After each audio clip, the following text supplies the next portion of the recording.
Hello, I'm Regina and welcome to my channel, AG Designs. So today we will discuss sublimation. I will show you the various types of printers that I use, the paper, the ink, the heat presses and tumbler presses. And these are just some of the things that you will need in order to get started with sublimation. Sublimation, as you know, is when you're basically infusing the ink into the actual product. So whether it's t-shirts, tumblers, journals, what have you, it's when the ink is placed on the item and it's not vinyl, right? So you wash it, it's not going to peel away, during time. With sublimation, just like anything else you purchase, if there is a colored image that's on the shirt or whatever product it is, and you wash it, over time, at some point, it will start to fade.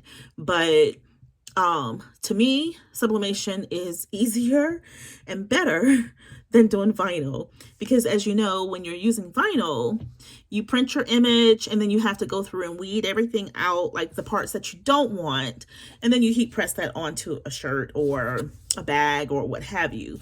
But sublimation to me is the easier way out. One and done. Once you print it and you press it on the shirt or whatever the item is, you're done. So let's go ahead and get started, and I will show you the various printers that I use. Now, keep in mind, there are a host of printers out there that you can purchase.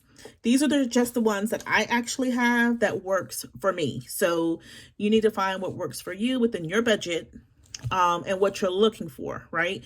Because you have printers that will print various sizes. And of course, the price goes up based upon the sizes that they print or whatever else that printer can do for you.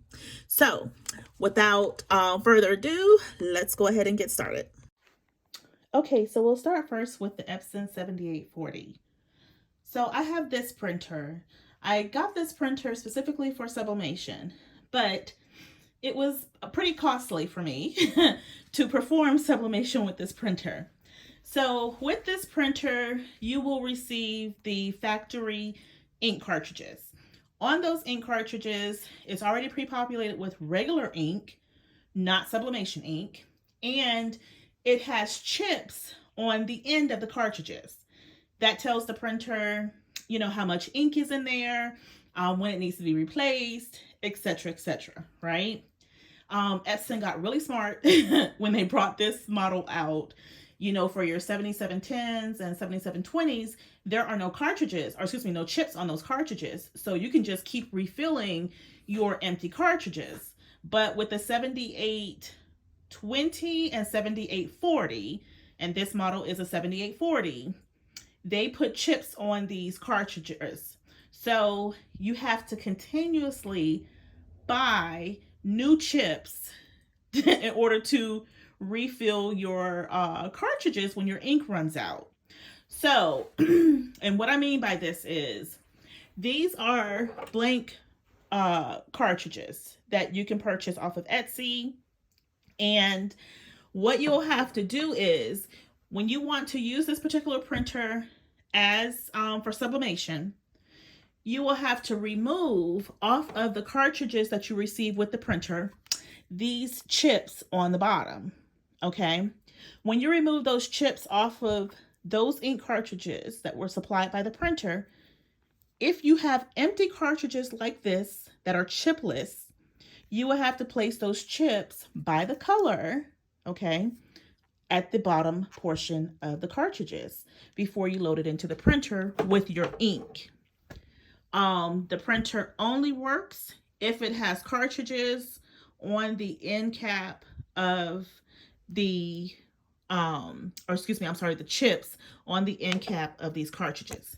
So when your ink runs out from sublimation, you will have to purchase a brand new pack of ink from your Office Depot, Office Max, Staples, Walmart, wherever, just so you can get that chip so you can place it on the bottom part of your cartridge. Otherwise, you can order these cartridges off of Etsy that are already populated with the chips on the bottom. Therefore, you can use these, place your ink in, but again, you will need to continuously buy these cartridges because once this printer reads that it's full, meaning that you've used all the ink out of that particular cartridge, it's not going to let you reuse this cartridge with the same chip. You need a brand new chip. So that's why I said it was getting to be pretty costly for me, because I kept running to, the store buying new cartridges just to take that chip off so that I could put it on these empty cartridges to use. And the ink is not cheap. You can spend upwards of $70 just to get 4 cartridges of ink, right? So it depends upon how much you're sublimating. You could almost run to the store almost every 2 to 3 weeks buying ink, right? Or buying, additional cartridges just to get those chips. So what I did was I went ahead and purchased a EcoTank printer that allows me to pour ink into the cartridges without having chips on it. And I will show you that in just a second. So again, this is the Epson 7840. Because I have bought a new printer to accommodate my sublimation, I have now converted this back to a regular inkjet printer. And what I did was, my ink was already running out. It was very, very low. I printed around 150 pages of just like ebooks, manuals, things just to run that rest of that sublimation ink out so that I could put in regular ink cartridges and now use this as a regular inkjet printer. So this is no longer my sublimation printer. Okay, moving on to my next set of printers. So starting from the bottom, I have the HP 2720. That's the very bottom one. That one prints regular inkjet pages. Now that one, it only prints 8.5 by 14. Okay, so I use that just for regular small jobs. If I have to print something and laminate it, that's what I use that printer for very small jobs where the print is not going to exceed the paper size of 8.5 by 14. The black printer here, this is another sublimation printer that I was using. And this was the very first one that I started out with. The problem with this one, and this is an Epson 2720, it only allows you to print up to 8.5 by 14. So if you need to print larger sizes, you have to print multiple pages and kind of piece it together, or you need to purchase printers that allows you to print, at least up to a 13 by 19. Okay. So once I was using this particular printer, the Epson 2720, that's when I went over to the big boy of the Epson 7840. But because of all the headaches from the Epson 7840, I have now advanced to the Epson 8550. And that's this big boy. This printer is a pretty penny. Right now, this is like heavy in demand, where people are trying to get the 8550 or the 165. It's a 165 or 16550, something like that. Either one of those printers or these printers will be very good for you to get because they are EcoTank printers, meaning you can pour the ink into the cartridges within the printer and not have chips. So you can continuously just pour in to replace your ink. So I highly recommend, if you can afford it starting out, go ahead and get you Epson 8550 or the 16550. If you can't, and everybody, sometimes you need to start out small. I did in the very beginning. I started out small. Then you can go ahead and get you an Epson 2720, right? And start out with that one. Or you can purchase the Epson 7840. Just knowing that you have to keep replacing those chips, because you can get this Epson 7840 for $200. Okay, so this is a really good printer. The problem, like I stated, the only issue I don't like with sublimating with this particular printer is having to replace the chips. But otherwise, if you can go ahead and find a Epson 16665 or 16500 or 16550 or the Epson 8550, go ahead and purchase that, because this printer allows you to print images up to size 13 by 19. And I just absolutely love this printer. This printer comes with 6 different colors. You have your photo black, your gray, your regular black, your yellow, blue, and magenta colors. So again, it does come though with 6 slots for 6 colors. Now, there is ink that comes with this printer as well, but you do not want to put that ink in this printer. That ink is strictly for printing regular items, right?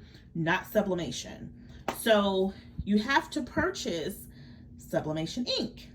Now, I purchased my ink from Cosmos Ink. I like the quality of the ink. You can purchase ink off of Amazon that are, different brands if you like. You purchase what works for you. I can just tell you that this particular brand of ink works for me, okay? So with the Cosmos ink, you will get your 4-pack that has your basic colors, your black, yellow, magenta, and blue. But if you purchase this 8550 printer, you will also need to purchase your gray and your photo black, because this particular printer has the slots and cartridges for gray and photo black. And in order for it to print, you need to have your ink in all of those cartridges, okay? So again, you can go to cosmosink.com and purchase your ink from them. I've been using Cosmos ink since I first started about 2 years ago, and I just love the quality and the colors of the ink. So again, you must purchase sublimation ink in order to do sublimation items, okay? Do not put the regular ink that comes with these printers in these printers that you're trying to convert over to sublimation or use for sublimation. You must input sublimation ink. Okay, so now I will show you the various types of paper that I use for sublimation. Okay, so I use various brands of paper.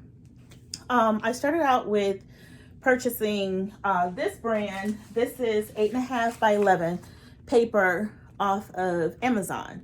This is really good paper. I think I pay like $19 a pack, and you get 100 sheets in it. And again, this is 8.5 by 11 size paper. Then I joined, several crafting groups online, and, there are some groups who have created their own paper, right? Sublimation paper. So in one of the groups that I'm in, Blanks Galore came out with their own paper. Now their paper comes in various sizes, 8.5 by 11, 11 by 17, 13 by 19. Okay. So with their paper, you do not have to put butcher paper down on top of the image. So you know how when you use regular paper and you're subbing, so that you don't get the ink on your material, meaning your heat press, right?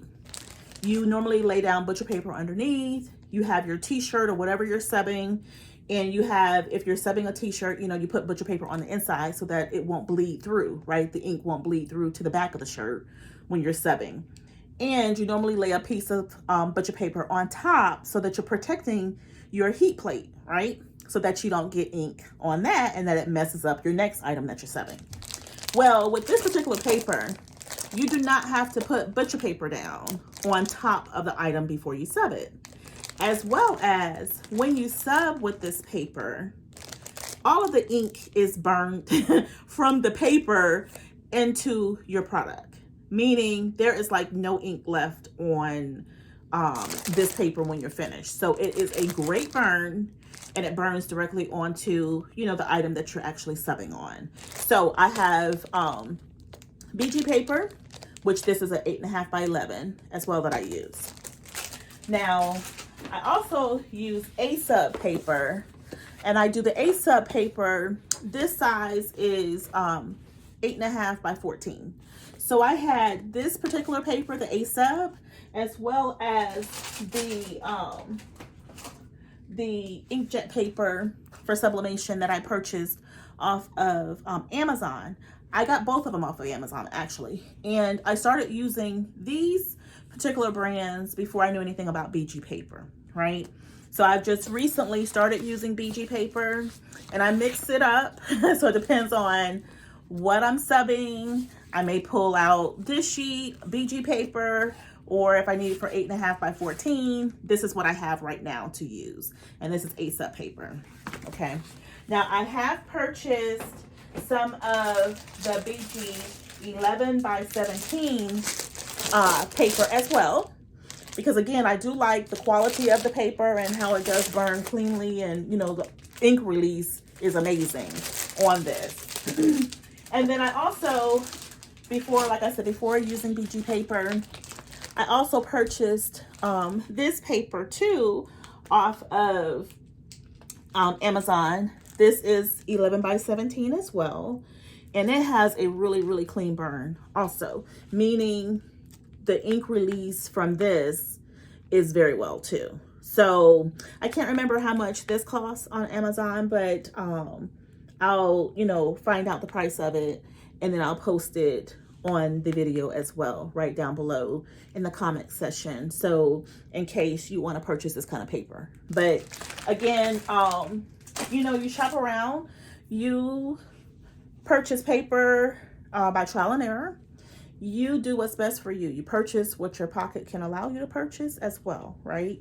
So again, I have started using more so BG paper, only because one, I'm in the group.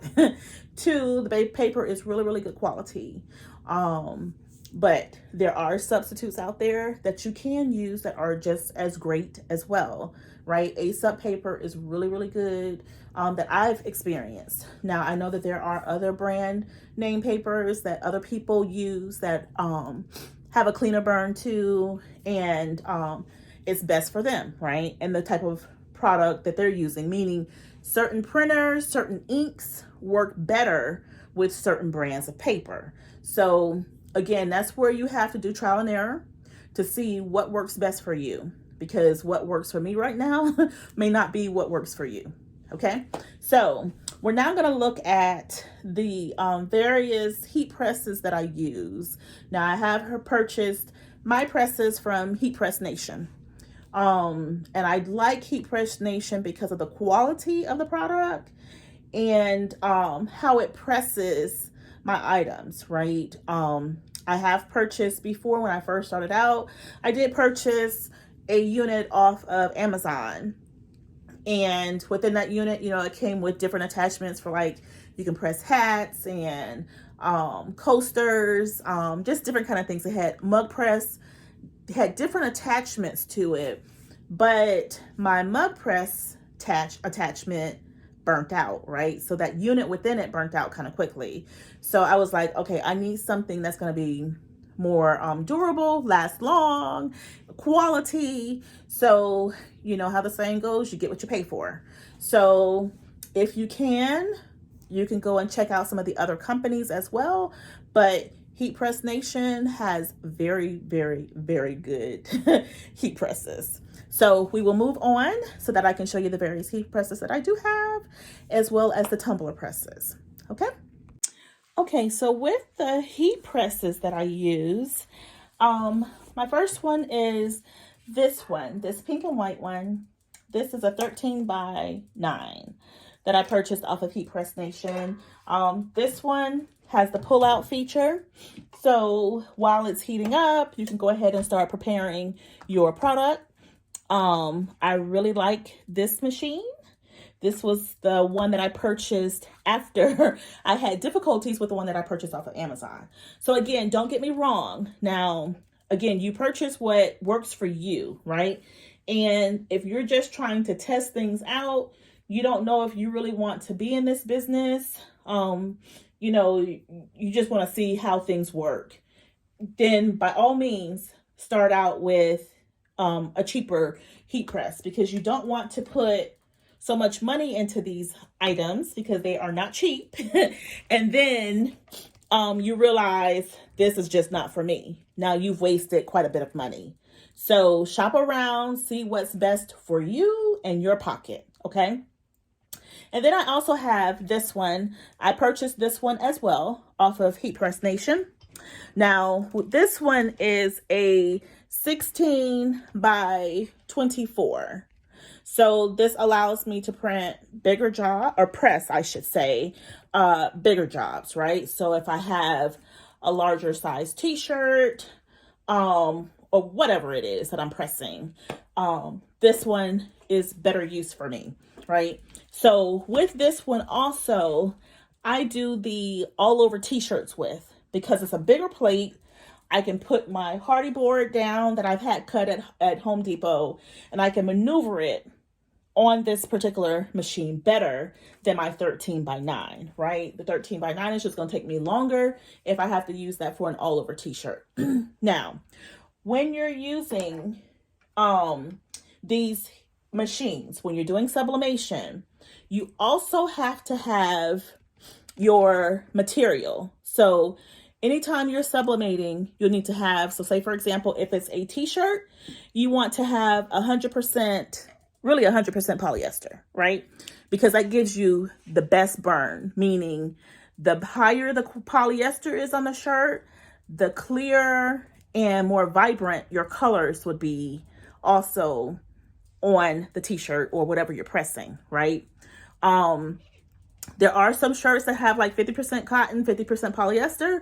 Just know it might look dull, right? Because it's a lower count. So you want to have something at least 65% or greater. If you can, just get 100%. 100% polyester is your best bet, and you won't have any problems with pressing and making sure that your colors and the ink takes to the product, right?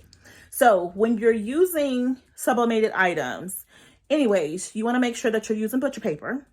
You can get butcher paper from your meat stores. You can get it from Walmart, Sam's, Costco. You can get a real big roll. So the rolls are pretty thick. Now, I've been using this for a while, but the rolls come thicker than this. You can get a big roll at Sam's, if you remember, for 20 bucks. This will last you a long time, okay? This is what you will put underneath your product onto your mats on your heat presses, and inside the t-shirts if you're pressing a t-shirt, and you'll make sure that you put it on top. If you have different type of what is it, the paper, the sublimation paper. So if you don't have the sublimation paper that prevents you from using butcher paper, make sure you're putting butcher paper on top of that image before you press with your heat presses, because if not, that heat can come through that image, or excuse me, the ink can come through that image, and it can ruin your top plates of your heat presses. So the next item you go to press, you're going to have that image you're trying to press plus what you just pressed on it too, right? Because the ink is on top of here. So just be very careful when you're starting out. So all else fails, just always use butcher paper. Just get in the mode of just always putting butcher paper down. But you also need to have your tape, heat press tape. You want to tape down your butcher paper or your images that you're using. So if you're going to say you're using doing a t-shirt, you have your paper image, right, on your sublimation paper. When you place it on your t-shirt or whatever product it is, you want to make sure that you use your heat press tape to tape that image down.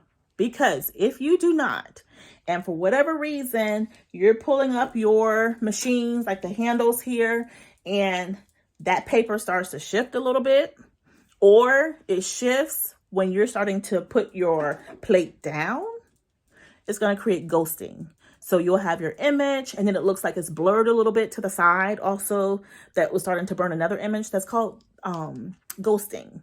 So to prevent all that, you will tape your image down onto your product. before you start to do anything or any kind of pressing. Okay, so just make sure you have your heat press tape. You can order it from Cricut. You can order it from Amazon. I ordered these off of Amazon all the time. You can go into Michael's, Hobby Lobby, Joann's, and purchase heat press tape. Just go on the website and just Google heat press tape. And it comes up with a plethora of them. They have them in different colors, blue, brown, like a clear color. I've only used brown heat press tape. Like I said, it works for me. So again, trial and error with you. Get whatever brand works for you and just stick with it, okay? But like I said, there are a lot of brands out there and various colors. Now, with my presses, I make sure that I keep my manuals close by too, right? So these are the two manuals for my heat presses here, because in them at the very back, it gives you settings for the temperature, right? For what you're pressing. Now, you've always heard, okay, you're going to press 400 for 60 seconds, 400 degrees, 60 seconds. That's sublimation, right? Degrees and temperatures. Well, that's not always true with various machines. These Heat Press Nation machines get extremely hot. I have tried to sublimate images on 400 and it has burnt my items. Okay, so I went back to my guide and I'm like, okay, if I'm gonna try and sublimate a t-shirt, what should my settings be, right? So within here, there is a page for sublimation, and it tells you the various products that you're trying to sub, the kind of quality of the material, meaning if it's 100% polyester or if it's a canvas bag, whatever it is, it will tell you your temperature and how many seconds you should, burn it for. So I will tell you with my machines, I burn them between 375 to 385. And I do it from a 45-minute to a 45 seconds to 60 seconds, depending upon what it is I'm burning. Some things I might only burn for 10 seconds or 15 seconds, right? And that's more so paper. If I'm doing bookmarks or trying to sublimate on top of a journal, like a notebook that you might purchase from Walmart, right? Or if you're trying to sublimate on top of, what is that? When you're, I can't think of the name of the paper that I use, but it's the clear paper that if you want to put a coating over it and then you want to sublimate on it, like that. If I'm putting that over some cardstock, I will only sublimate that for maybe 10 to 15 seconds, right? So again, look to your guides to see how much the temperature or how hot the temperature should be and how much time you should actually be pressing, right? Now, I do also have the Cricut heat press. So, we all started out small, right? And then we made some advancements. So I started out with the Cricut heat press. That is like the 12 by 15 or 15 by 15, the largest one that they have. I purchased that one, and that's how I started out making, t-shirts and tote bags and things like that. And don't get me wrong, it works well. It works well for vinyl. Sublimating, you need that pressure, right? And that heat. So you can sublimate with it. Don't get me wrong, it works well too. But these machines just have more power. So if you can get you a heat press, get a heat press, right? And as you're out here, creating your business, you will get your money back from your sales that will actually pay for your heat press, okay? So don't skimp on, if you're wanting to make this a business, get you some quality products, right? So your heat presses, your paper, that type of thing. Make sure you have quality products when you're coming out into this world of business. So next, we're going to move on to the tumbler presses that I have and use. Okay, so I have 3 tumbler presses. So I started out with, I have 4. So I have the convection oven that, you know, pretty much everybody uses, right? If you don't have a tumbler press, because, you know, tumbler presses recently came out, like within a year or so, these started coming out. But before then, you know, we had to use the convection ovens, right? And just make sure if you're going to sublimate a tumbler and you do not have tumbler presses, do not put that tumbler in your regular oven that you use to cook with. Get you a convection oven. You can purchase those from Walmart or Target for like 40 bucks. The smallest one or the cheapest one is 40 bucks. They go up in price based upon the size and what all it can do, right? So you have some that you have to lay the product down in because it just has a flat tray. It's not tall enough for you to stand your tumblers up or your mugs or what have you. So they also have the bigger convection ovens that have the doors that you open, right? So that you can stand the product up in. So just be very careful that, you know, you're looking into how, I won't say just go for convenience, right? You go for long-term, meaning if you know that you're not going to purchase a tumbler press, then make sure you get a convection oven that's going to last you. So get a good brand and get one that allows you to stand your product up, right? So a nice size one so that you can open the doors and stand the product up. Because if you get a smaller one, and don't get me wrong, I have two. I have the smaller one and I have one that you can stand up. If you get the smaller one, just know when you're doing tumblers, you will lay them down, right, on the rack. And every 2 minutes, you want to start turning those tumblers so that you get an even burn all the way around those tumblers. So it depends on, too, the brand of convection oven that you purchase for how long you need to burn your tumblers or your mugs within those convection ovens. Now, the one I have is an Oyster, and I burn tumblers for 6 minutes, turning every 2 minutes. You can also use those tumbler wraps or the mug wraps too. If you use those, it's like a, I forget the material that it is, but if you put those on top of the tumbler or around the tumbler and the, your mugs, your time is going to change, right? So with my time, I have to burn like 12 minutes, right? If I'm using those wraps. But if I don't use a wrap, I can burn it for 6 minutes. Okay. So what I did upgrade to is a tumbler press. So this is a tumbler press here, my tumbler press. This is one for 20 ounces, but you can adjust the opening and I can get a 30 ounce in here as well. So I love it. Now with this also, again, based upon the model you purchase, from where you purchase it from, your temperature gauge will be different, right? So don't still go by the standard, oh, it has to be 400 for 60 seconds. This machine here gets extremely hot too. I burn my tumblers on 340 for 60 seconds.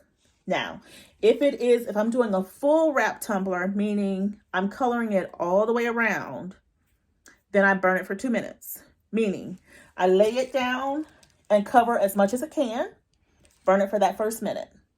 When the tumbler alarms that piece is done, then I turn it over, right? So I normally start with my seam up, so I know with my memory that I have not burned the full cup. So I know to turn that over when that minute is up, and I burn it for another minute, right? It goes by super quick. This machine will do a countdown at 3 seconds, letting you know, okay, get ready. I'm about to, alarm you to open this up and take your tumbler out. So again, I burn this and use it for 340 for 1 minute. Now, in using anything or any tumbler press, you want to make sure you have heat gloves too. You can order these heat gloves off of Amazon. You can get them out, Michael's store, Hobby Lobby, wherever. You probably can even find some in Dollar Tree or something, Home Depot. But just make sure you have some heat gloves because these tumblers and mugs get extremely hot, right? Because you got to think about it. It's 300 and something degrees that it's burning. So you need to protect your fingers with your heat gloves. So I keep my heat gloves right up here next to my machine, so I don't have to go looking for them. I know where they are at all times. Okay, now when Cricut came out with their mug press, I did not need to get a mug press from Cricut, but I jumped on that bandwagon and I bought one anyways. So this is the Cricut mug press. Now, if you don't have a tumbler press and you have a larger tumbler that's, greater than 20 ounce. So like if you have a 30 ounce, this would work for this one as well. You just have to turn the product upside down, right? So you push it in as far as it can go, close it down, and this machine does its own countdown. Now, what I don't like about this machine, it takes about 6 minutes to do a mug in this particular machine. To me, it's a little slow. But again, if you need to do a tumbler in it, the regular 20 ounce skinnies will not work because this opening is not tight enough to wrap around that tumbler. If you get one that's 30 ounces, that will work. So you can stand it up in here, let it burn from halfway on down. When it sounds that it's done, flip it over and burn the other side, until you have a full completed burn cup. Otherwise, get you a tumbler press, and that way you don't have to worry about it. Now, with this, it takes various sizes of mugs, right? And again, I've used the 11 ounce and the 15 ounce in here, and they burn really good quality. But again, it's the time. It takes 6 minutes to burn one. And I just think these machines should be a little faster. Not trying to knock Cricut or anything like that, just giving my personal review of it, right? Then I also purchased a mug press off of eBay.